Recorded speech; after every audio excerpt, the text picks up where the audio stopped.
What happens when cutting-edge military technology meets split-second decision-making in one of the world's most volatile regions?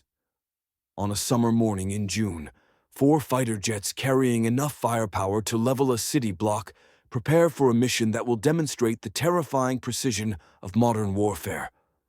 This isn't just another military operation.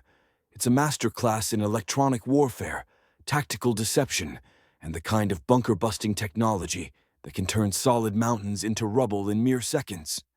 Picture this scene. An Israeli F-15I pilot sits in his cockpit, feeling the immense weight of 10,000 pounds of ordnance hanging beneath his aircraft's wings.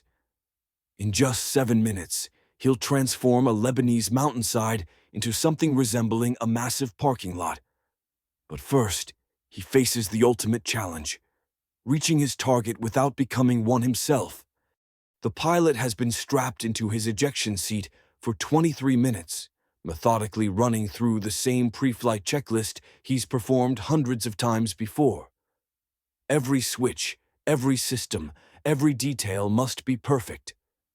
He verifies fuel quantities and confirms that weapon systems are online and ready.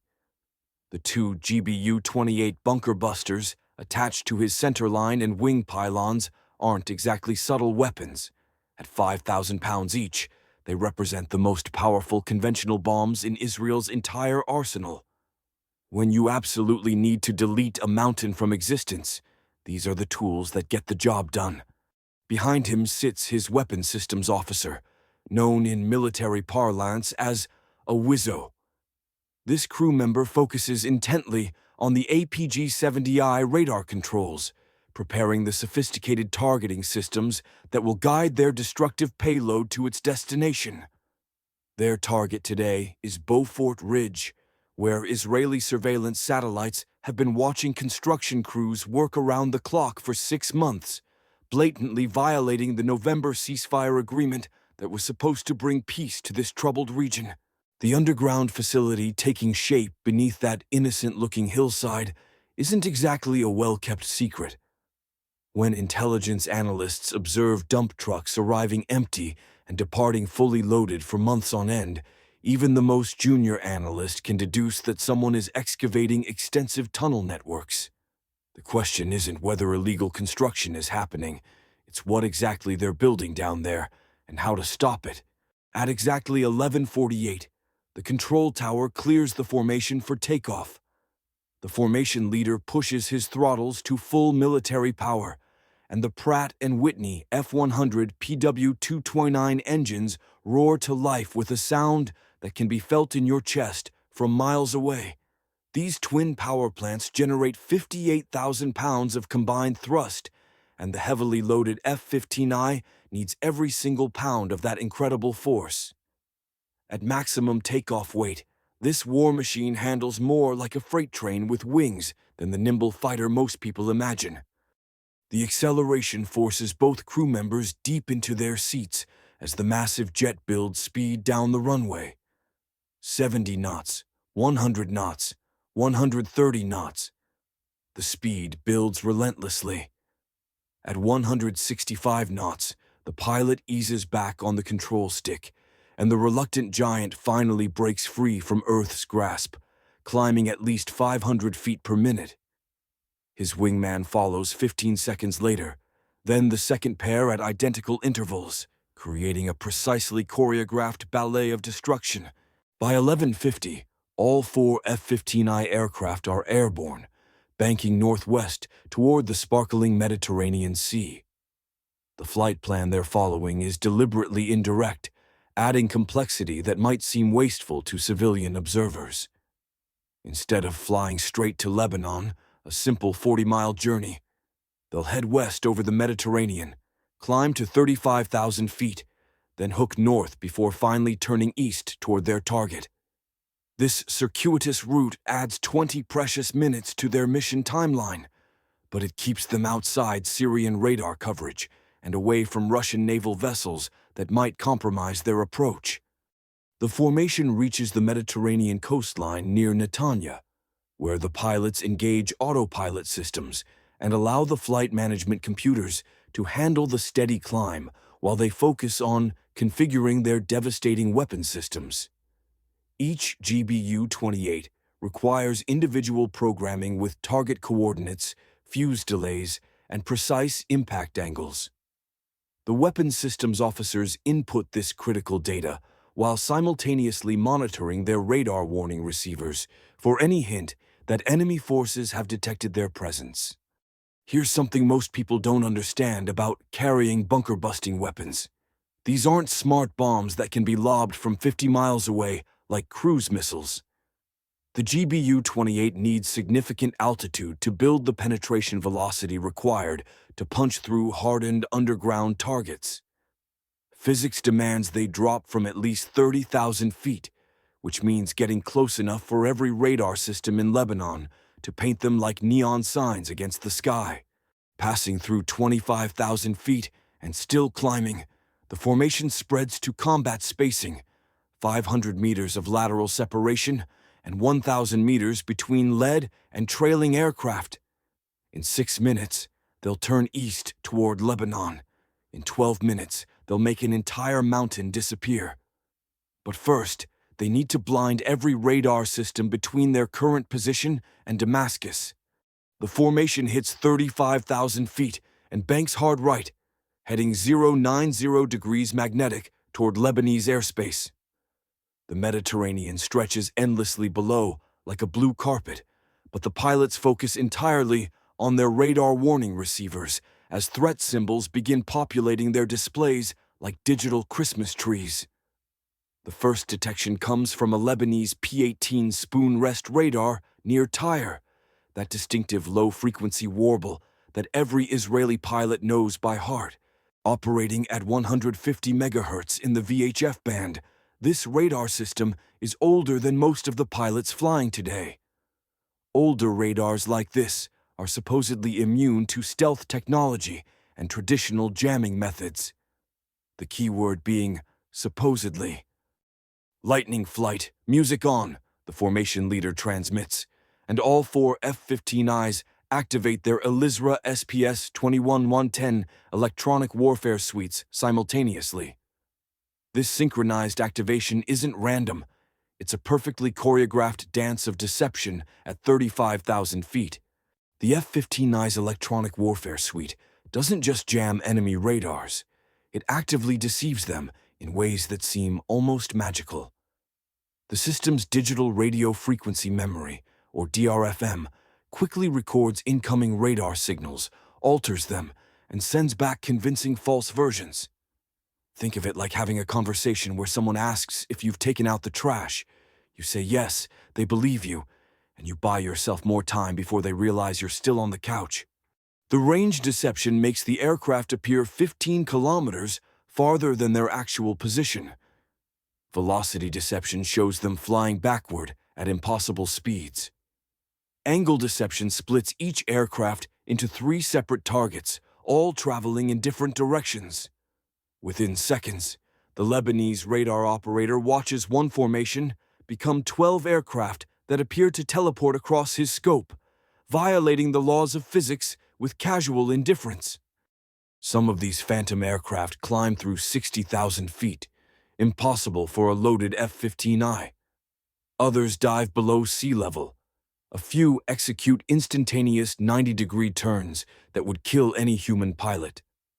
The deception is so complete that Lebanese operators begin tracking and reporting phantom squadrons that exist only as electrons dancing across their screens. Confirming good effects on the P-18 radar, the wingman reports monitoring increasing pulse rates as confused operators switch modes rapidly, trying to burn through what they assume is jamming. The DRFM system adapts instantly, creating false returns tailored to each new radar mode, like a master chess player staying 3 moves ahead. The formation crosses into Lebanese airspace at 35,000 feet, heading 090 degrees. The second pair splits north, maintaining 10 miles of separation. This isn't just tactical spacing, it's electronic geometry. By attacking the radar network from multiple angles, they create constructive interference patterns that amplify the jamming effects exponentially. A Chinese JY-27A radar suddenly illuminates them from side on. This modern system features an active, electronically scanned array with frequency agility and claimed immunity to jamming. The Israeli pilots aren't impressed. Their intelligence briefings included this radar's specific weaknesses, courtesy of months spent studying similar systems. The formation executes a tactical maneuver called the carousel. The lead aircraft banks 30 degrees left while pumping out maximum jamming power. His wingman banks 30 degrees right, creating false returns that mirror the leader's actual position. The trailing pair performs the same maneuver 5 seconds later, but the real magic lies in the timing. The DRFM system doesn't just create false targets, it creates believable false targets. Each ghost aircraft follows realistic flight paths, maintains consistent speeds, and even mimics the radar cross-section fluctuations of banking aircraft. The deception is so sophisticated that it looks like the formation is simultaneously flying in 4 different directions to the bewildered Chinese radar system. A new player enters the game, an SA-6 system from the Bekaa Valley. The third pilot reports that the Soviet-era straight-flush-fire control radar has locked onto something, probably one of their ghost aircraft. The radar warning receiver shows solid lock indication, then switches to blinking as the lock transfers to another false target. It's like watching someone scroll through Netflix, lock onto a movie, then change their mind 5 seconds later and pick another option, repeating until bedtime with nothing accomplished. At 12:03, they reach the initial point where the attack run begins. The formation converges, abandoning deception for raw speed.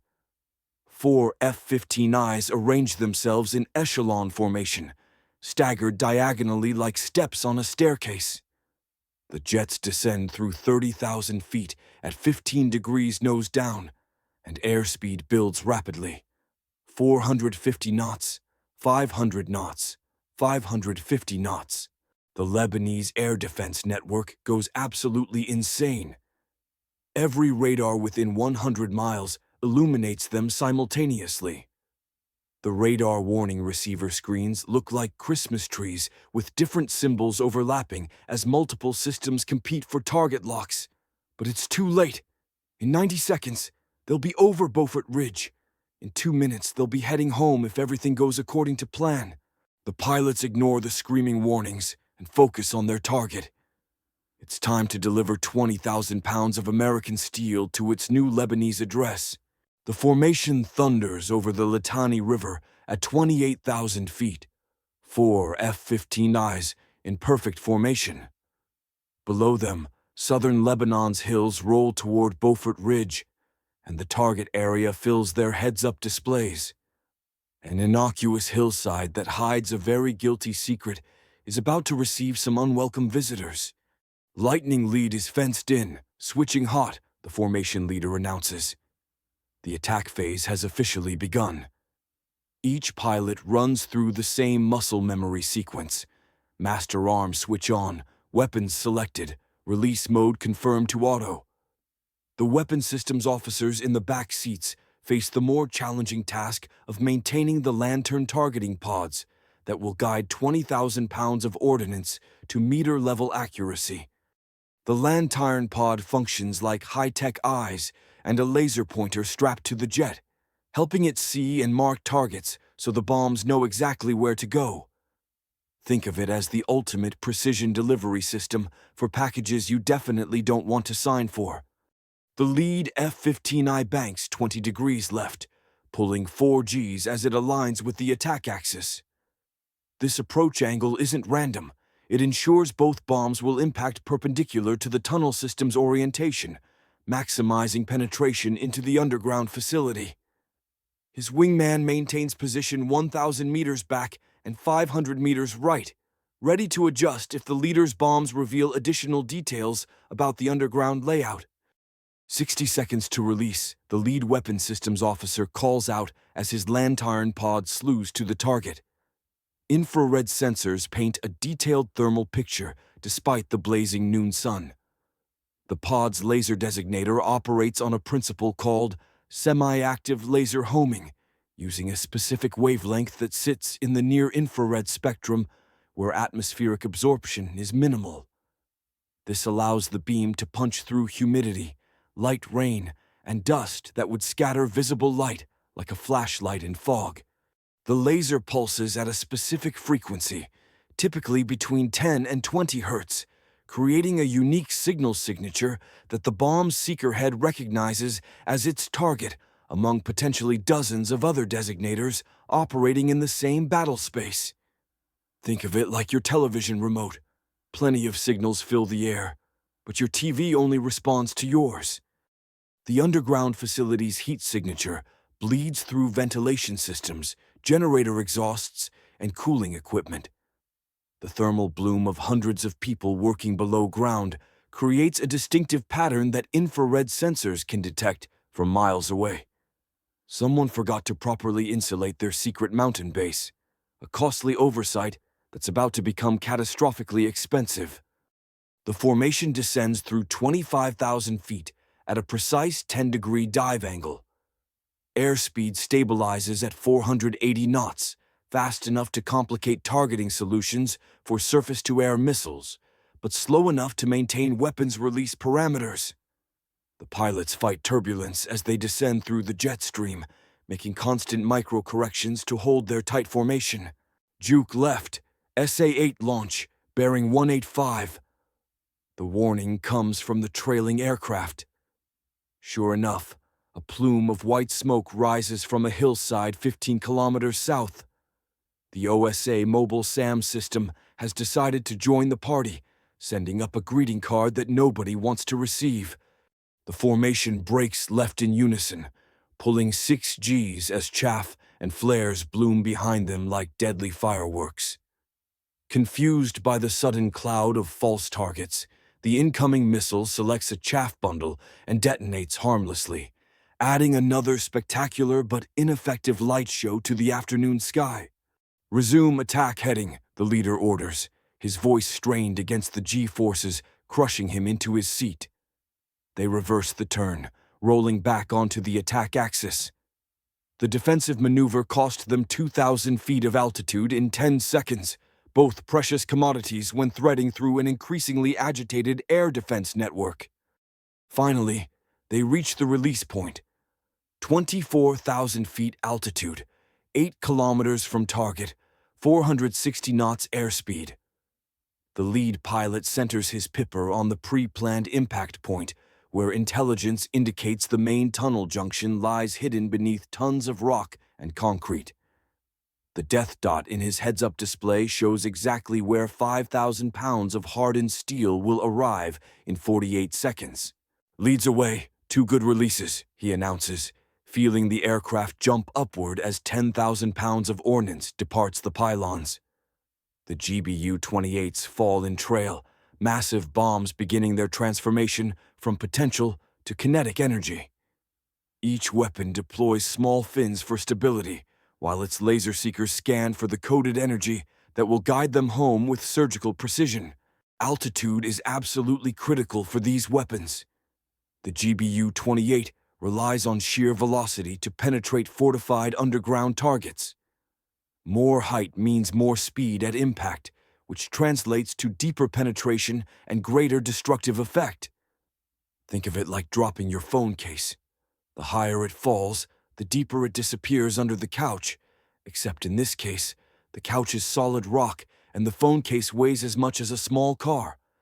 His wingman releases 3 seconds later, offset 50 meters north.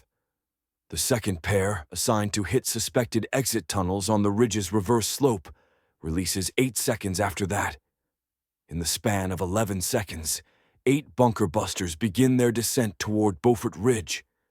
"Lightning flight, egress, egress, egress," the leader commands.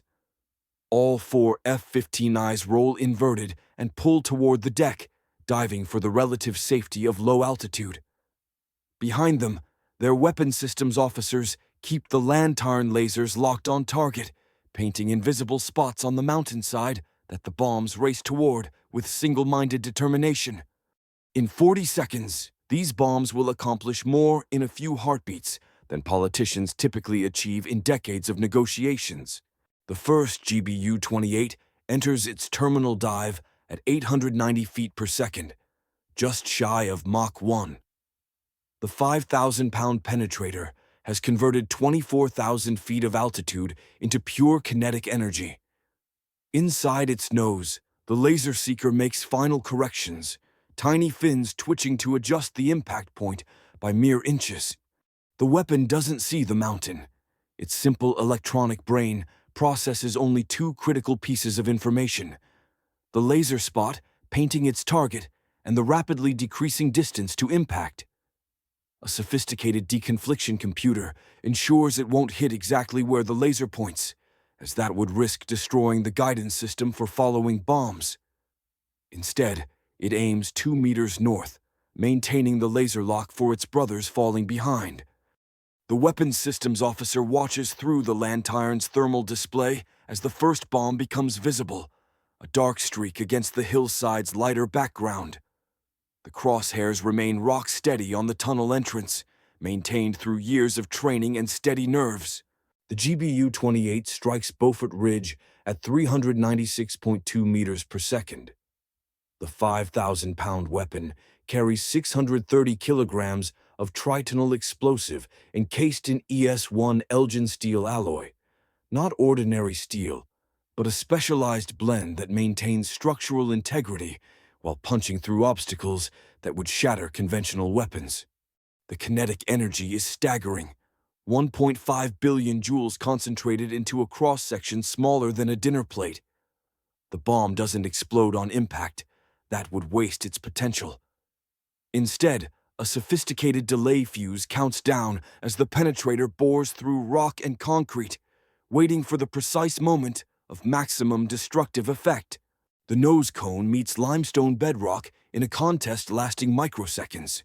The rock loses catastrophically. The penetrator doesn't punch through so much as vaporize everything in its path.